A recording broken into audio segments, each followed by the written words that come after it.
Let's talk about exit timelines and what to expect, because this is one of those things that really dictates one of the earlier topics that we've discussed, which is when should I start planning my exit? And we've talked before about the fact that you create the best optionality for yourself if you start planning 3 to 5 years in advance, but ideally at least 2 to 3 years in advance. And the reason for that is that all of these things take a little bit longer than you think to get organized. So today, what we're really going to be focusing on is the timeline around the M&A process. So what to expect if you decide to sell, if you decide to take your company into the market, because there are a number of different elements of that process that will ultimately have an impact on your timeline, and it's good to have those in your head well in advance. So most of the time, we think about the question of when should I sell, but the reality there is that there's a lot of personal decision making wrapped up in that. There's no one size fits all approach. The decision around whether to sell, when to sell, and how to sell is complex. It's highly personal for founders and leaders. But it is something where if you are making that decision, a lot of times people think that that's the hard part, that that's the hard decision-making process. The reality is that it's just the tip of the spear. It's just setting the wheels in motion to get you to the next stage of your organization. So when you think about making that decision, that's just the thing that really kicks it off. And while every M&A process is unique, there are consistent steps to each process that dictate the timeline.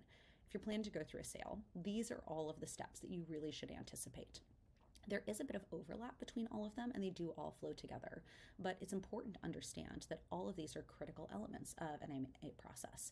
And those first two phases really work together. If you do them well, if you do a lot of the work that is required in those phases, you will set yourself up pretty effectively for what comes next.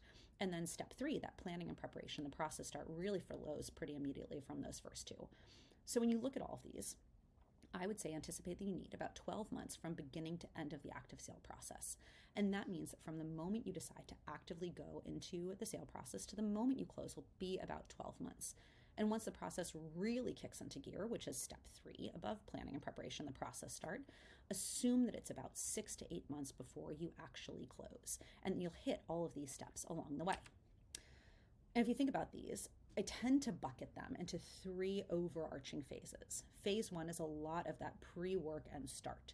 So planning and preparation, getting all of your documents organized, getting your ducks in a row, making sure you understand all of the operational elements, all of the legal elements, all the financial elements of your business.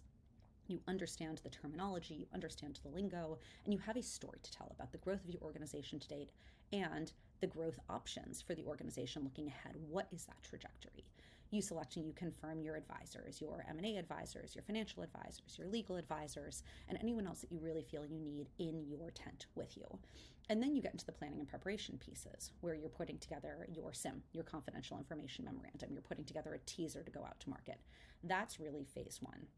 And then once you kick into phases 2 and 3, that's where the rubber meets the road. You're starting to put together the list of potential partners.